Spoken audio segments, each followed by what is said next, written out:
Hello friends, this is विवेक यादव और हम लोग आज बात करेंगे क्वाड्रेटिक इक्वेशन नाम के चैप्टर के ऊपर। ठीक है, टीवी, लैपटॉप्स या फिर आपका कोई भी स्क्रीन जिस पर आप वीडियोस वगैरह देखते हैं, ठीक है, वो सब इस क्वाड्रेटिक इक्वेशन को फॉलो करते हैं, क्योंकि वहाँ पे या तो लॉन्गिट्यूडनल वाइज या तो लैटिट्यूडनल वाइज क्या होता है, मूवमेंट होता है पिक्चर्स का। यानी कि अगर कोई पिक्चर 2 डायमेंशन में मूव करती है, जैसे एक आर्ट मूव करती है ऑन द वॉल, तो ऐसे मोशन को हम 2 डायमेंशनल मोशन कहते हैं। और इस मोशन को रिप्रेजेंट करने के लिए जिस इक्वेशन या जिस रूल का इस्तेमाल करते हैं उसे हम क्वाड्रेटिक इक्वेशन कहते हैं। तो क्वाड्रेटिक इक्वेशन पढ़ने का रीज़न ये है कि हम लोग प्रेडिक्ट कर सकते हैं, अंदाज़ा लगा सकते हैं कि अगर 2 डायमेंशन में एक ऑब्जेक्ट कहीं मूव कर रहा है तो किस टाइम पर वो ऑब्जेक्ट कहाँ पर होगा। ठीक है, क्लासिकल मैकेनिक्स अधिकतर ही करती है। ठीक है, तो पहले इसका जनरल एक्सप्रेशन देखते कहता है क्या। तो क्वाड्रेटिक इक्वेशन का जनरल एक्सप्रेशन है वो ये कहता है ax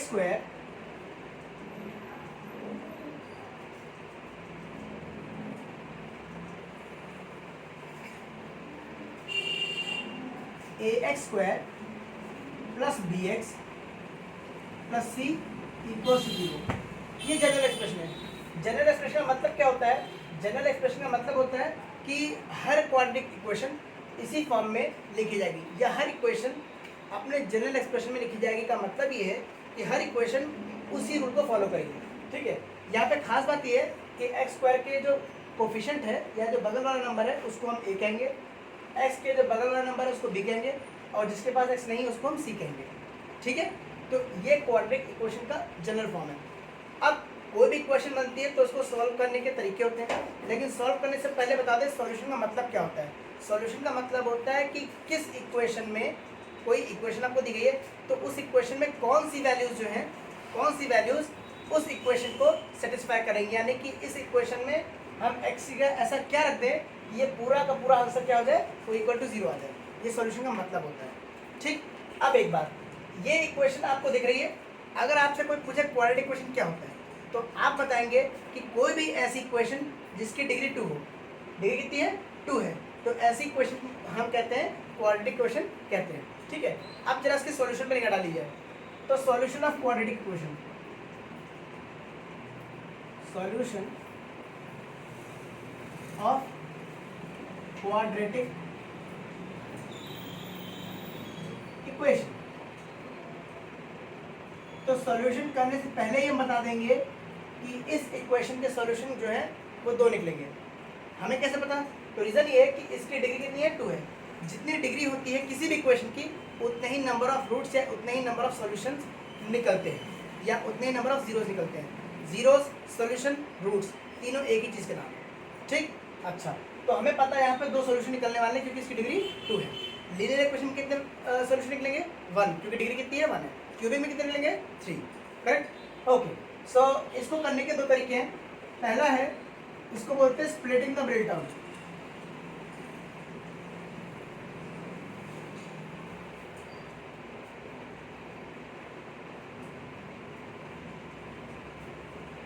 तो स्प्लिटिंग द मिडिल टर्म का मतलब क्या है?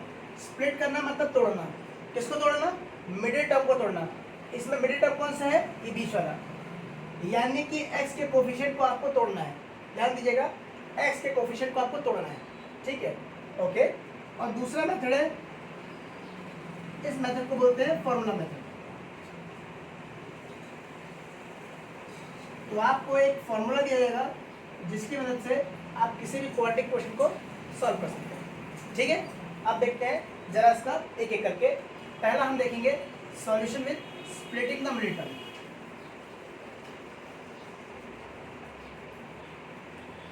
एक काम करते हैं, इक्वेशन ऐसे दिखा रह लेते हैं ताकि समझने में आसानी हो जाए।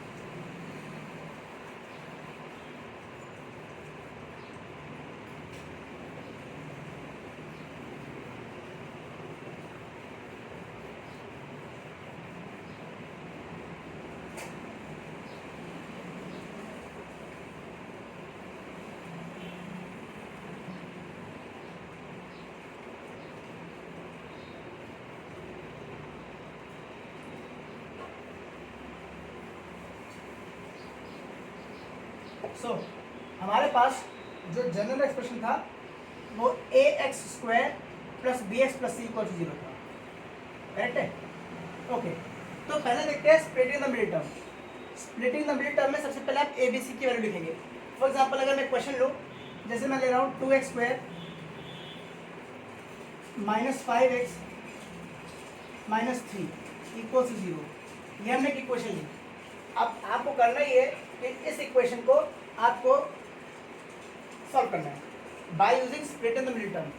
तो पहला नंबर यानी कि split in the middle term आपको बताने जा रहा है। तो उसमें आप करिए क्या, सबसे पहला काम है आपको ए बी सी की वैल्यू लिखना। सो ए की वैल्यू कितनी जाएगी, एक्स स्क्वायर का कोफिशिएंट कितना है 2। बी की वैल्यू कितनी जाएगी, एक्स का कोफिशिएंट क्या है -5, ये पूरा अलोंग द साइड। और सी का कोफिशिएंट क्या है -3। इतनी बात समझ आ गई। अब दूसरा स्टेप क्या करना है, आप ए और सी को मल्टीप्लाई कर दीजिए। तो ये आ जाएगा 2 into -3 which is equal to -6। ठीक है, ये माइनस साइन अगले स्टेप में काम नहीं आएगा, लेकिन काम जरूर आएगा। अगले स्टेप में नहीं, लेकिन किसी एक स्टेप में काम आएगा। अगला स्टेप ये है कि फैक्टराइज कर दीजिए। क्या फैक्टराइज कर दीजिए, फैक्टराइज कर दीजिए आप ए सी, यानी ए और सी का जो मल्टीप्लिकेशन आता है उसको फैक्टराइज कर दीजिए। तो यहाँ पे फैक्टराइज कर रहे हैं।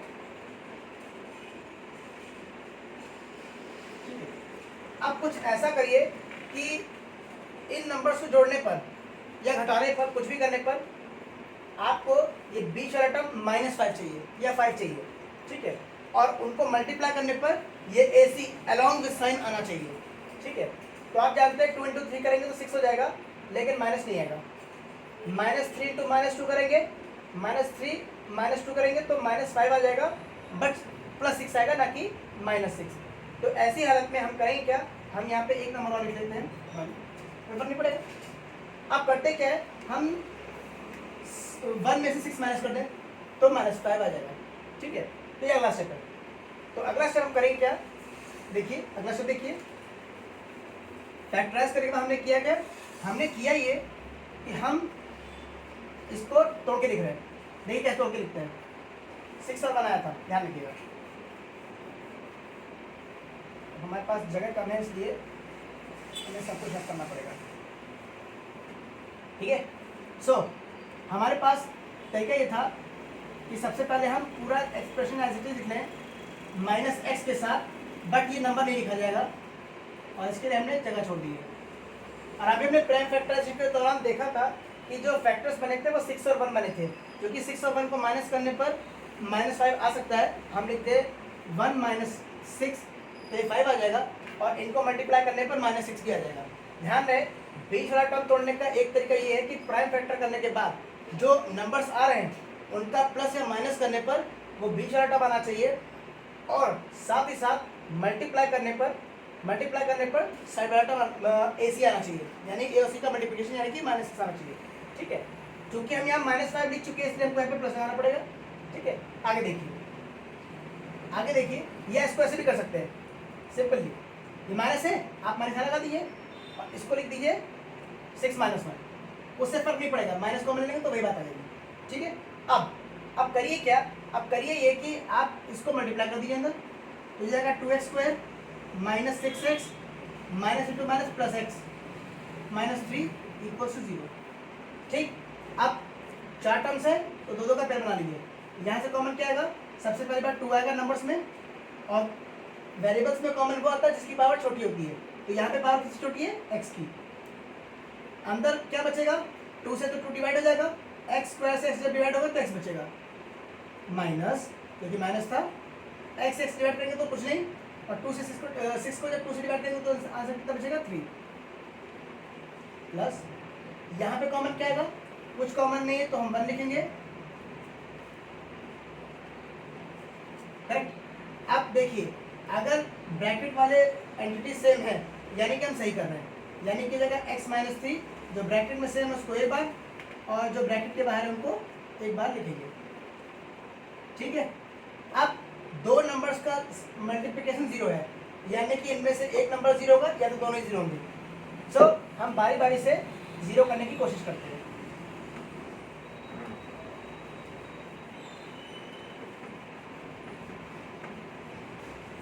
जब हम x माइनस 3 को 0 पुट करेंगे तो 3 इधर जाएगा, तो x इक्वल्स टू 3 हो जाएगा। ये हमारे पास एक रूट है। रिमेंबर क्वाड्रेटिक इक्वेशन में दो रूट निकलेंगे, और जब 2x प्लस 1 को जब हम 0 करेंगे तो 2x must be equals to -1, तो x का वैल्यू आ जाएगा -1/2। ये दूसरा रूट निकला। ये एक तरीका है क्वाड्रेटिक इक्वेशन को सॉल्व करने का, ठीक है। अच्छा, अब दूसरा तरीका उसी क्वाड्रेटिक इक्वेशन को सॉल्व करने का, ध्यान रखिएगा मेथड। दूसरा तरीका देखिए, आप कोई भी तरीका लगाइए, आंसर में कोई भी डिफेक्ट नहीं आना चाहिए।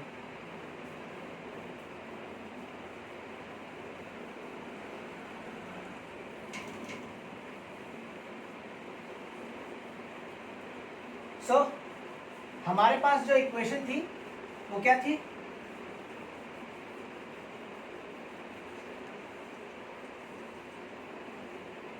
हमारे पास इक्वेशन थी 2x² minus 5x minus 3 equals 0। Equation थी। सेम तरीका, पहले ABC में निकालना है, चाहे किसी मेथड से करें। A का वैल्यू 2, B का वैल्यू -5 एंड C का वैल्यू -3, करेक्ट। अब लिखेंगे हम दूसरा मेथड जिसको कहते हैं फॉर्मूला मेथड। ये क्या है? Formula method. इसको करने के लिए आपको एक क्वाड्रेटिक फॉर्मूला याद होना चाहिए। वो फॉर्मूला ये है, x equals to minus B plus minus एक साथ square root of b² minus 4ac over 2a। ये एक क्वाड्रेटिक फॉर्मूला है, इसको आपको ध्यान रखना है। अब देखिए हम इसको लगाते कैसे। So x equals to minus b का वैल्यू कितना है? -5, ठीक, plus minus square root of b² यानी -5 का स्क्वायर माइनस 4ac। 4 a की वैल्यू कितनी है? 2 और c की वैल्यू कितनी है? -3। चूंकि माइनस है इसलिए हम इसको ब्रैकेट में रखना है, अपॉन 2a। 2 इंटू a का वैल्यू कितना है? 2a। इतनी बात समझ आ गई? अच्छा, देखिए आगे।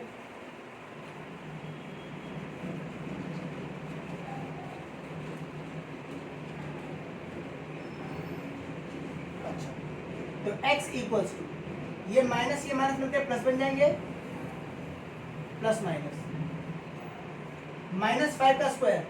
माइनस का अगर पावर इवन है तो ये प्लस साइन आता है, तो 5 का स्क्वायर 25। ये माइनस मिलके प्लस बन जाएंगे, 4 टू दैट 24 ओवर 2 इंटू 2 4। कोई हार्ड मैथ नहीं है।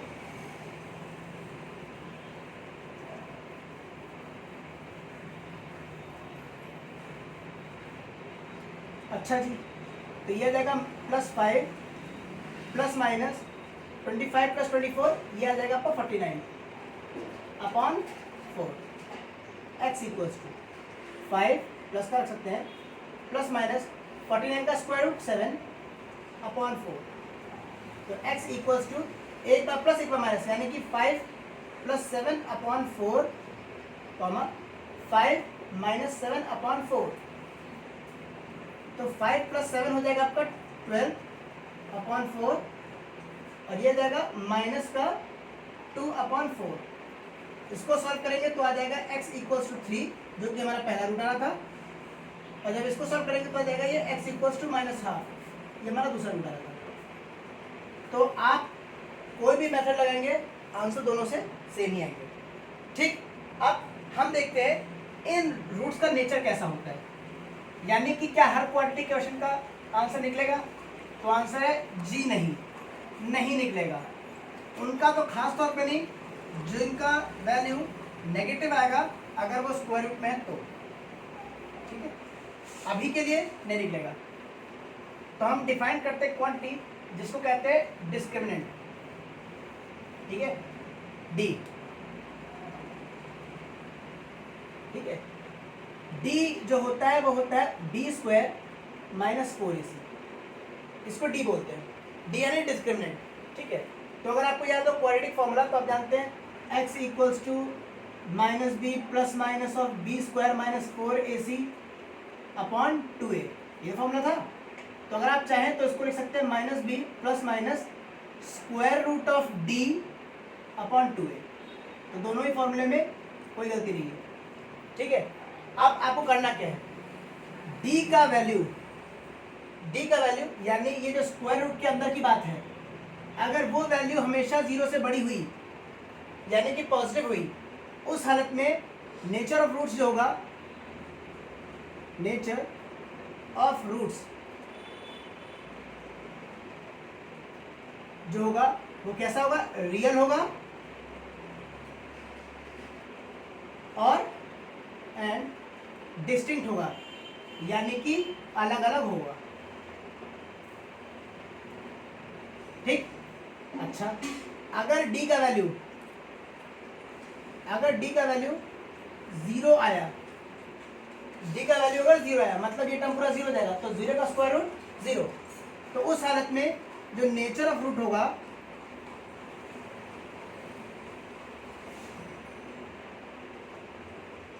वो कैसा होगा, वो रियल भी होगा एंड और इक्वल भी होगा, ठीक है। तीसरी बात, ये पहला केस, ये दूसरा केस। तीसरा केस है वो ये है कि d का वैल्यू अगर 0 से छोटा हुआ यानी नेगेटिव हुआ, नेगेटिव का स्क्वायर अभी आप लोगों को नहीं पता है, वो 11th क्लास में है। तो इस हालत में अभी आपके लिए ये नो रियल रूट्स का केस है।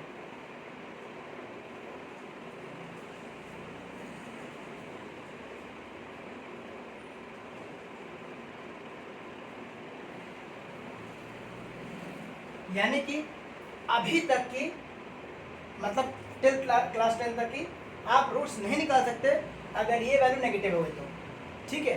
तो ये क्वाड्रेटिक क्वेश्चन के बारे में कुछ जनरल बातें थी। नेचर ऑफ रूट से क्वेश्चन आने की संभावना अधिक है सीबीएसई बोर्ड के पॉइंट ऑफ व्यू से, ठीक है।